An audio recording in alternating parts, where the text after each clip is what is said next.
Good morning, this is Holly, live from 𝐾𝐿 TV's studio, and you're watching The Opening Bell. While the US corporate season and key economic data are closely eyed by market participants, virus concerns continue to suppress market momentum. Let's cast an eye over how the market charter is panning out today. The ASX 200 traded lower at the market open. The bottom performing stocks in this index are Nearmap Limited and Appen Limited. The IT sector seems to be pulling down the market strings. Hub24, Zip Limited and Afterpay are trading in the red zone, while materials and the energy sectors are providing support to the market.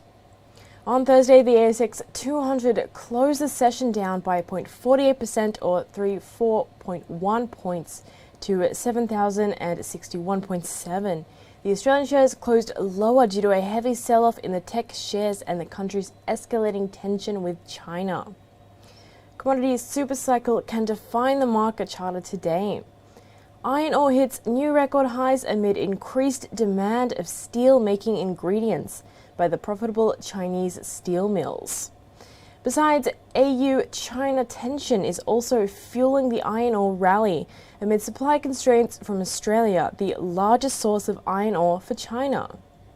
Aluminium prices approached levels last seen in 2018, and copper prices flirted with a 10-year peak. Gold prices flared as the weaker US dollars propelled the precious metal, an inflation hedge above the key $1,800 an ounce for the first time in the last 10 weeks. The US gold futures closed 1.8% higher at $1,815.70 per ounce. Australian mining companies such as Rio Tinto BHP Group Limited, Fortescue Metals Group Limited, among with the gold miners such as Newcrest Mining Limited and De Grey Mining Limited, could outperform the market. Oil pricing gave up initial gains despite crude stockpiles in the US, the world's largest oil consumer, falling more sharply than expected. Oil prices are under pressure from rising COVID-19 infections in India.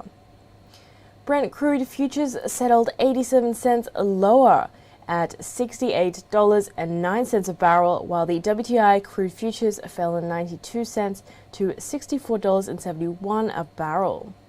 Energy companies such as Santos Limited, Elixir Energy Limited and Oil Search Limited could remain under the scanner today. And now moving on to the major newsmakers. This week saw action-packed earnings update of the big four banks. The big news of the day is the full-year financial results by Macquarie Group that are expected to guide the market today. The group announced that its net profit for the financial year of 2021 stood at $3.02 billion, up 10% from the previous year. The assets under management declined 6% to $563.5 billion. The global online real estate advertising company REA Group Limited on Friday reported strong third-quarter results on the back of improved performance by the Australian Residential Business and Move Incorporated. The group delivered a robust result for the third quarter, with revenue, excluding acquisitions, rising 8% year-on-year, and EBITDA increasing by 13%. Then, the Australian Integrated Commercial and Industrial Property Group, Goodman Group, has reaffirmed its financial year 2021 operating profits.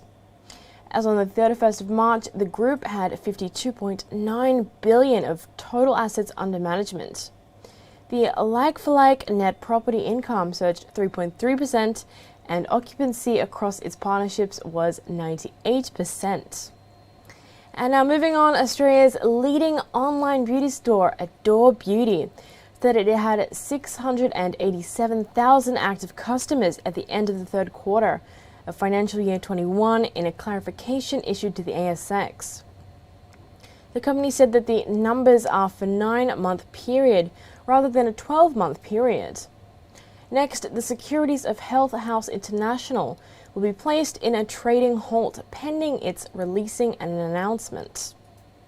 And besides, Crown Resorts referred to its announcement of the 3rd of May 2021 and announced today that following a statement issued by the Western Australian government, the effect from Sunday, the 8th of May, the casino, including food and beverage facilities within the casino, can restart operations in accordance with the Western Australian government restrictions. Then, Mercury New Zealand said that it had appointed Stuart Hamilton to the role of General Manager Generation, reporting to Chief Executive Vince Hawksworth. And moving on to the cryptocurrency space, Bitcoin traded 2.02% lower at $56,255 US. Meanwhile, Ethereum marked a new all-time high of $3,610 US. Let's now look to the US market performance overnight that is closely tracked across global markets.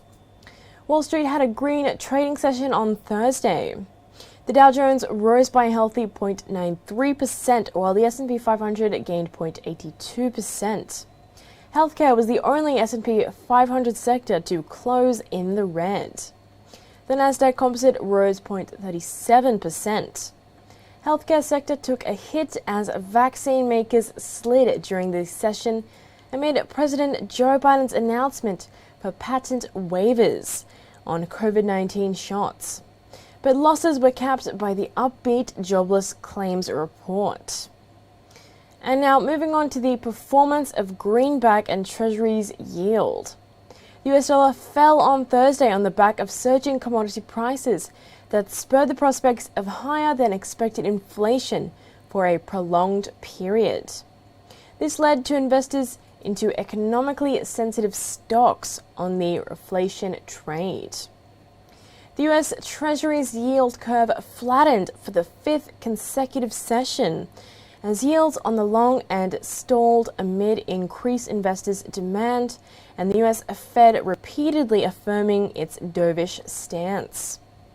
The spread between the US 2-year and 10-year yields narrowed down to 140.8 basis points. The 10-year Treasury note fell 1.3 basis points to yield 1.5714%.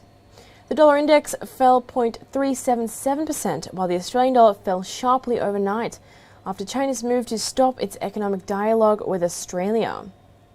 However, the currency later recovered to trade about 45% higher at 0.7782.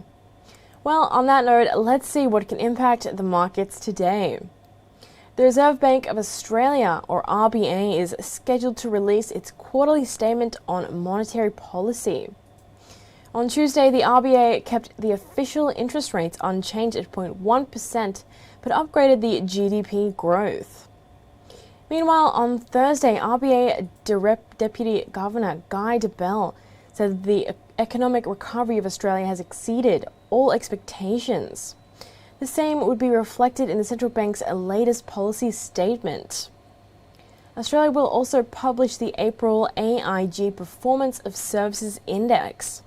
It was previously at 58.7. China would release its trade data balance for the month of April 2021.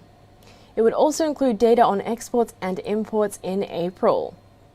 Well, that's all for now. Stay tuned for more live updates on 𝐊𝐴𝐴 TV across economy, markets, and sectors. This is Holly Shields signing off.